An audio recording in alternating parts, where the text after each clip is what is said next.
तर नमस्कार मित्रांनो, मी आदर्श गायकवाड स्वागत करतो तुमचं आपल्या अन्वी ॲग्रो ब्लॉग्स या चॅनलवरती. तर तुम्ही हॉटेलमध्ये गेला असाल, नंतर मंगल कार्यालयामध्ये गेला असाल किंवा अजून बऱ्याच ठिकाणी जिथे जिथे मोठे मोठे समारंभ कार्यक्रम होत असतात त्या ठिकाणी गेला असाल किंवा नर्सरीमध्ये तुम्ही हे झाड बघितलं असेल. हे जे झाड आहे ते आहे मोरपंखीचं झाड. हे झाड आपण म्हणजे शोच्या ठिकाणी किंवा जिथं आपल्याला छोटीशी जागा असते तिथे छोटे छोटे मोरपंखी सारखं मोराचा पिसारा जसा असतो तशा टाईपमध्ये हे झाड असतं. तर हे झाड भरपूर ठिकाणी बघितलं असेल. तर हे झाड कसं लावतात किंवा कसं त्याची म्हणजे त्या बियापासून तयार करतात किंवा फांदीपासून तयार करतात हे तुम्ही कधी बघितलं नसेल. तर आपण ह्या व्हिडिओमध्ये बघणार की हे झाड मोरपंखीच्या झाडापासून नवीन झाड कसं तयार करायचं.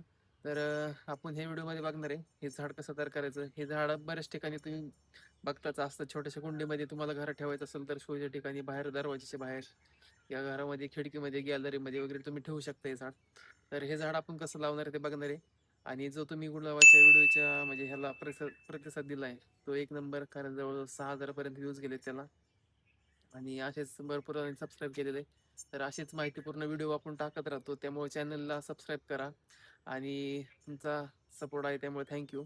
आणि मेन मुद्दा काय आपला, जर आपण जे व्हिडिओ टाकतो जे पहिल्यांदा मी प्रयोग करतो स्वतः घरी ते उगवले किंवा जर तयार झालं पुढे सक्सेस झालं तरच मी व्हिडिओ टाकतो, त्याशिवाय टाकत नाही. त्यामुळे आपल्या ह्या चॅनलवर किंवा 100% गॅरंटी सारखे म्हणजे देणार आहे मी की हे लावलं तरच येतं असं असं करा. त्यामुळं 100% चॅनलला सबस्क्राईब करा. आणि चला आता व्हिडिओला सुरुवात करू आपण. मोरपंखीचं झाड कसं लावायचं ते.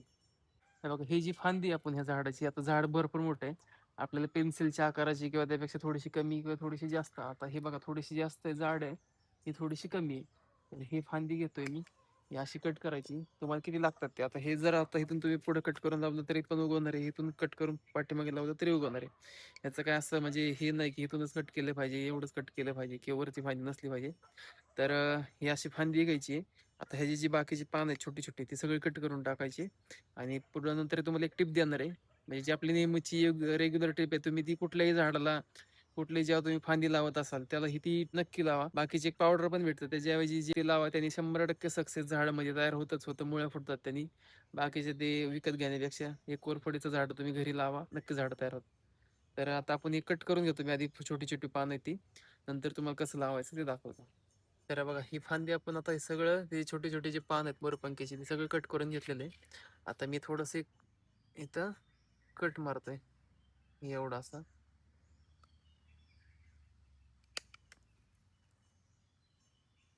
हे ठेवायचं असेल तर ठेवू शकता किंवा कट करा शक्यतो, कारण की जी ताकद असते झाडाला वाढण्याची ह्याकडे जास्त ताकद जाते, मग झाडाची वाढण्यासाठी येते आपण नवीन तयार झाड केल्यानंतर. मग हे कट करून टाकू आपण. आणि ह्याला लावताना तर आता ही आपण कोरफड घेतलेली आहे, कोरफडीचा तुकडा.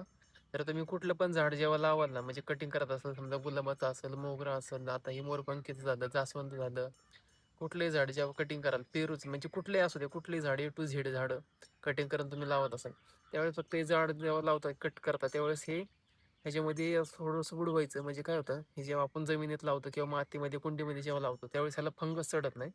कारण की हे कसं ॲलोवेरा आहे ते आयुर्वेदिक असतं, ह्याला फंगस म्हणजे ह्याने होत नाही.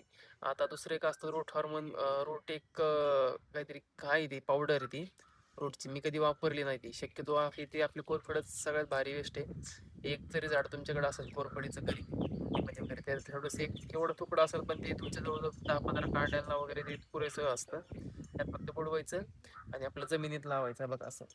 तर हे आता तुम्हाला कट करण्यापुरतं दाखवलंय. आता मी तुम्हाला एक 2-4 दिवसापूर्वी झाडं लावली होती ती, हेच सेम मोरपंखीची सेम प्रोसेस नाही. तर आता ह्या मोरपंखीला कशा फांद्या फुटल्या ते तुम्हाला दाखवतो, या इकडं. तर ह्या बघा, हे एक झाड लावलंय मी 2-3 दिवसापूर्वी, आणि ही 2 झाड आहेत अजून, हे पण दाखव ना. हे बघा, ह्या 2 झाडांना पण हे बघा कसे छोटे छोटे फांद्या फुटलेल्या आहेत, म्हणजे जी पान आहे ती लगेच फुटायला सुरुवात झाली.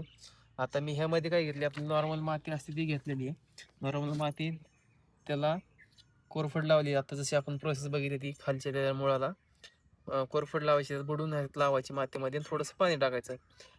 आता हे पण झाड बघा तुम्ही, आता मी दाखवते ते. तर ह्याला पण सेम प्रोसेस केलेली आहे. बघा लगेच छोटे छोटे फांदे फुटलेले आहेत. जर तुम्हाला वाटत असेल की हे लवकर फुटणार वगैरे नाही, तर ह्यावर तुम्ही एक प्लॅस्टिकची पिशवी झाकून ठेवा, म्हणजे त्यामध्ये कसं दमट हवामान तयार होतं आणि पाणी फुटायला लवकर मदत होते.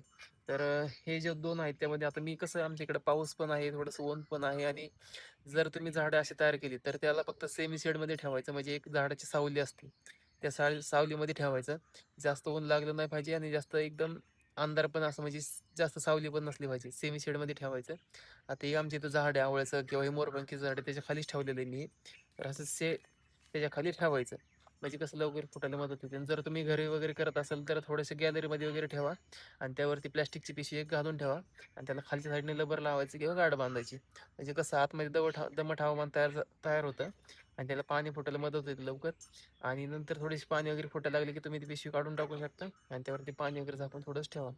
एक 2-3 दिवसाला पाणी द्यायचं याला. जास्त फक्त माती आहे ती एकदम कोरडी पण नाही झाली पाहिजे आणि जास्त ओली पण नाही राहिली पाहिजे. नाही प्लास्टिकच्या पिशवीला खालून खालच्या साईडने वगैरे असे होल पाहिजेत.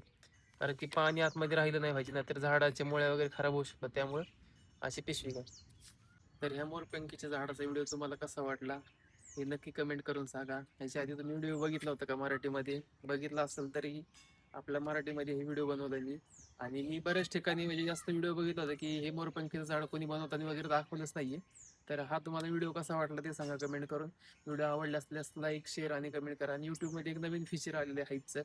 व्हिडिओ आवडला असेल तुम्हाला एक आपण कमेंट वगैरे लाईक वगैरे करतो. त्या शेजारी हाईपचा ऑप्शन असतो त्याचा हाईप करा. कारण की माझा व्हिडिओ मग जास्तीत जास्त लोकांपर्यंत पोहोचेल. आणि नवीन असेल तर व्हिडिओला सबस्क्राईब करा आणि भेटूया लवकरच अशा नवीन एका माहितीपूर्ण व्हिडिओ सोबत. Bye bye.